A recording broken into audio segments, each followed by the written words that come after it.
السلام عليكم ورحمة الله تعالى وبركاته، مرحبا بكم معي في فيديو جديد، وصفة جديدة. الوصفة تاعت اليوم بطيبيطات عامرين بواحد الحشوة كتجي لذيذة وبنينة بزاف، وفي نفس الوقت بطيبيطات ساهلين كيوجدوا في وقت وجيز، ما كياخدوش الوقت بزاف. بقاو معايا باش نعطيكم المقادير. عندنا نصف كيلو من الدقيق فينو، وعندنا نصف كيلو من الدقيق الأبيض. غادي نخلطوهم، وغادي نضيف خميرة الخبز طبعا، والملح، وغادي نخلطو بالماء دافئ حتى نجمعو العجين. من الأحسن العجين تبقى مرخوفة.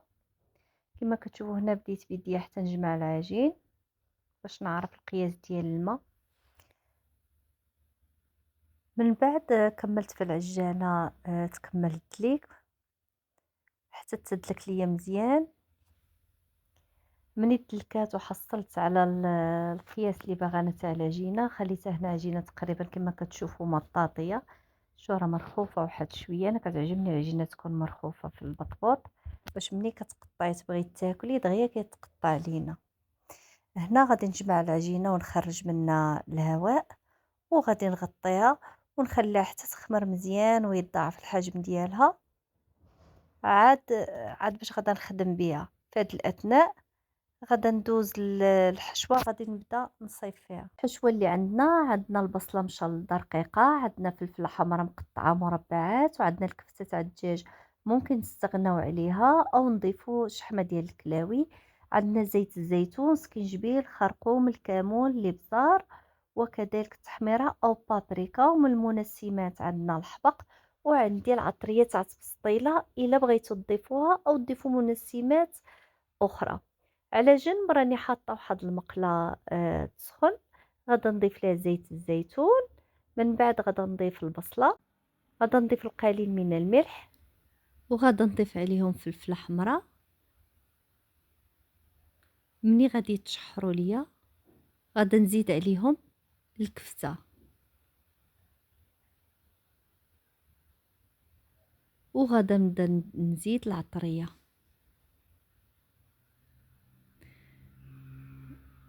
هنا كندير العطريه ديال بسطيله الحوت، كتبقى اختياريه.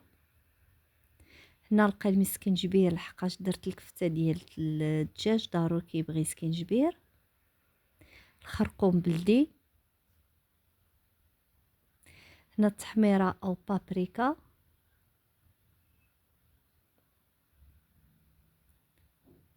قليل من الابزار، ممكن ديروا الحار الا بغيتو، الكمون. وغادي نبداو نحركو حتى طيب لينا الكفته.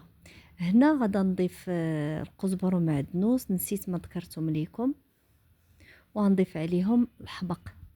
ممكن حتى هو تستغناو عليه الا بغيتو، تقدروا تضيفوا القليل من الزعتر حتى هو كيجي زوين. وغادا نبدا نحرك ماشي مده طويله باش ما يتحرقش لينا الربيع. هنا كانت طابت لينا الحشوه وغادي نخليوها على جنب تبرد.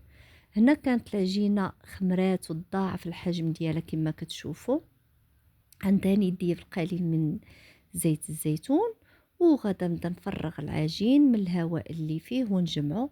كما كتشوفوا هنا راه العجينه مرخوفه، الا خفتوا ما تنجموهاش ممكن ما ديروهاش مرخوفه كما درتها انا. غادا نبدا نشكل كريات، نديروا الحجم اللي بغينا ونحطهم على جنب. غادا نبقى بهاد الطريقه حتى نكمل العجين اللي عندي.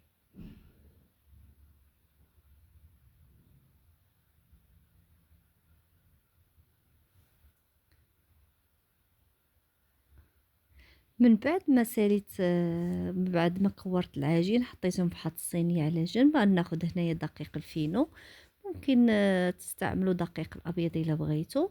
حاطه واحد زليفه هنا حداها فيها الزيت والحشوه اللي عندي اللي صايبتها. كناخذ واحد الكره، كنحاول الوسط ديالها نخلي شويه غليظ باش ما تجيناش جهه غليظه وجهه رقيقه. كناخذ هذيك الجوانب كنهزو كما كتشوفوا كنجمعهم. وغادا شويه نفندهم في الدقيق، ونقدروا مباشره الكره اللي صايبناها نقرصوها باش ما تغلبش عليكم الا كانت العجينه مرخوفه. كما كتشوفوا انا كنوضع غير على ايدي وكنحط العجينه كندير الحشو، وكنبقى نجمع ايد كنحط فوق منها العجين وايد الاخرى كنبقى نصايب بها البطبوط.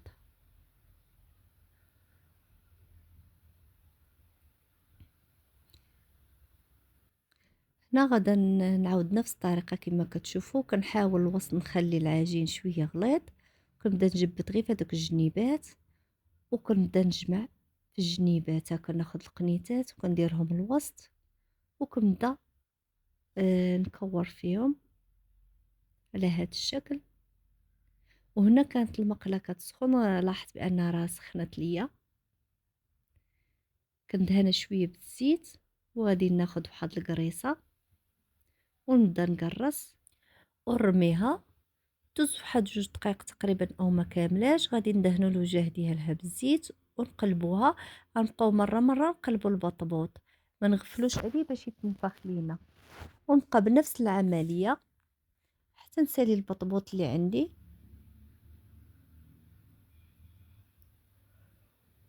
هنا كناخذ بطبوطه وحده اخرى كنقرصها، وراني درت هنا مقله وحده اخرى كما كتشوفوا. هذه المقله اللي عندها جوج وجوه فرقت على جوج باش نسالي دغيا.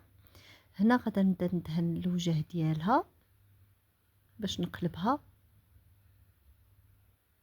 حاولت نقرب الكاميرا باش تبان لكم. هنا كذلك غادا ندهن الوجه البطبوطه الاخرى.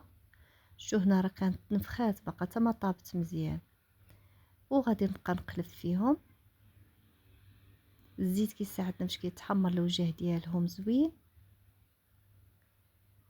غنبقى غادا بحال هكا حتى نطيب البطبوط كامل. كان هذا هو الشكل النهائي البطبوط، ما تصوروش رائع، جا رائع جدا وجا لذيذ بزاف هذيك الحشوه. ودغيا كيتقطع، يعني ملي كنقطعو دغيا كيتقطع، يعني واخا يبرد وتدخلوا المجمد وتبغيو تخرجوا تسخنوه راه دغيا كيسخن وكيرجع رطب، ما كيكونش قاصح. تقدروا تسخنوه في مقله عاديه او تسخنوه في لاباري ديال بانيني حتى هي راه كيسخن وكيجي زوين بزاف.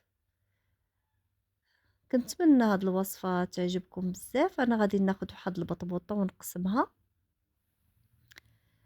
عرفتو ملي قسمتها وملي بديت ناكل جا بحال الشيار. كنتو تعرفوا كاين اللي كيقول الشيار او المخمار او بوشيار، كل واحد شنو كيسميه. جا بحالو بهاديك الرطوبه لان درتو مرخوف، جا زوين بزاف. نتمنى ينال اعجابكم، وإلا عجبكم الفيديو ما تنساوش الاشتراك في القناه والضغط على الجرس باش يوصلكم كل جديد. خليتكم في امان الله، نتلاقاو في فيديو جديد ان شاء الله.